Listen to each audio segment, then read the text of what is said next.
Guys, welcome back to the channel. My name is Komal. Radhe Radhe. तो अभी बजे हुए हैं रात के 10 और आज फिर से एक लेट नाइट स्टडी सीजन होने वाला है। चलो शुरू करते हैं। सबसे पहले तो मैं अपने डेस्क को सेट कर रही हूँ क्योंकि मेरा डेस्क बहुत ही ज़्यादा मैसी हो रखा था, बहुत ज़्यादा फैल रखा था। सिर्फ ज़रूरी चीज़ें ही इस पर रखूँगी, कोई डिस्ट्रैक्शन नहीं। आज रात का प्लान यह है कि अगले 2 से 3 घंटे मैं हिस्ट्री पढ़ूंगी, हिस्ट्री पर फोकस करूंगी। रात को पढ़ना काफ़ी यूज़फुल होता है और कम डिस्ट्रैक्शन के वजह से हम अच्छे से फोकस भी कर पाते हैं अपनी स्टडी पर। क्या हम 3 घंटे तक लगातार पढ़ पाते हैं?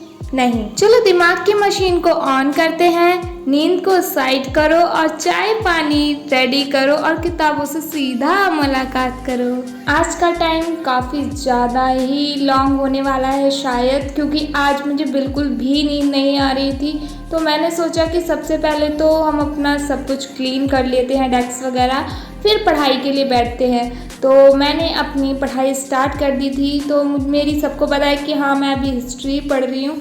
तो हिस्ट्री का मैं भी 7th क्लास की ही पढ़ रही हूँ क्योंकि उसमें चैप्टर थोड़े ज़्यादा ही लॉन्ग है। 6th क्लास के इतने लॉन्ग नहीं थे, वो मैं एक दिन में 2 कंप्लीट कर देती थी, लेकिन इसके कुछ ज़्यादा ही लॉन्ग है। मैं थोड़ी देर पढ़ने के बाद 5 मिनट का ब्रेक ले लेती हूँ क्योंकि अगर लगातार पढ़ते रहते हैं ना, जो हमें याद होता है वो भी हम भूल जाते हैं। इसलिए बीच बीच में ब्रेक लेना चाहिए, लेकिन हमें ज़्यादा गाने भी नहीं सुनने चाहिए बीच में। वैसे लोग कहते हैं कि गाने सुनो माइंड फ्रेश हो जाता है, बट हमें ज़्यादा गाने नहीं सुनने चाहिए क्योंकि जब हम पढ़ने बैठते हैं ना, वही गाने हमारे दिमाग में गूंजते रहते हैं। इसलिए गाने ऐसे सुनो जो हमें समझ ही ना आए, बस माइंड फ्रेश हो जाए लेकिन समझ ना आए हमें, जो हम दोबारा गुनगुना सके उन्हें। पहले मैं भी बीच में सॉन्ग सुनती थी जब मैं ब्रेक लेती थी, लेकिन जब मैं पढ़ने बैठती थी ना, वो गाने मेरे दिमाग में चलते थे। कुछ याद कर रही हूँ तो वो गाने आ रहे हैं दिमाग में, तो इतना डीपली मैं कुछ नहीं पढ़ पाती थी। लेकिन जब से मुझे ये समझ आया है कि हाँ, सॉन्ग हमें ऐसे सुनने चाहिए जो हमारे दिमाग में फंसे ही ना, बस माइंड फ्रेश हो जाए और पल्ले कुछ भी ना पड़े। कभी हमारे साथ होता है ना कि हमें नींद नहीं आती है, तो उसका यूज़ हमें रात में अपनी स्टडी में ही करना चाहिए, फालतू की चीज़ों से अच्छा है। 2 hours later.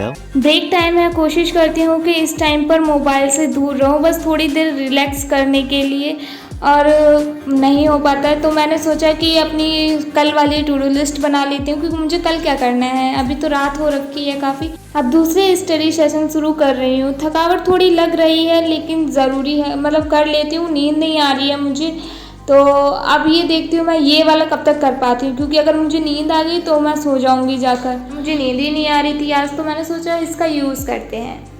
1 hour later. Finally अब मैं बहुत ज़्यादा थक गई हूँ और मैंने अपने 2 से ढाई चैप्टर भी कंप्लीट कर लिए हैं अच्छे से विद रिवीजन, और अब मुझे नींद भी काफ़ी लगी है। तो अब मैं जा रही हूँ थोड़ी सी देर के लिए सोने के लिए, और हमारे लिए नींद भी ज़रूरी है। तो अब मैं अपना सुबह मिलती हूँ मॉर्निंग में। The next day. मॉर्निंग। तो रात को मैं 2 बजे सो गई थी और अब उठी हूँ मैं काफ़ी लेट उठी। आज मैं 8 साढ़े 8 बजे करीब उठी थी। मैंने ब्रश किया और सुबह का टाइम देखो, 8 बजे क्या धूप निकल आई थी। और वैसे भी आज बड़ा बेकार लग रहा था कि मैं थोड़ा लेट उठी, क्योंकि जल्दी उठो ना तब अच्छा लगता है, लेट उठो तो नहीं अच्छा लगता। चाय बनाई, अपनी चाय पी, एंड मुझे बाहर जाना था तो मैं फटाफट से रेडी हुई नहा धोकर, और थोड़ी देर मैंने कृष्ण भजन सुना जो मुझे बहुत बहुत बहुत ज़्यादा पसंद है। ये भजन मुझे बहुत बहुत ज़्यादा अच्छा लगता है, और कृष्ण जी तो बहुत प्यारे हैं। तो किस किस को कृष्ण जी प्यारे लगते हैं कमेंट में ज़रूर बताना। Thank you watching for my video.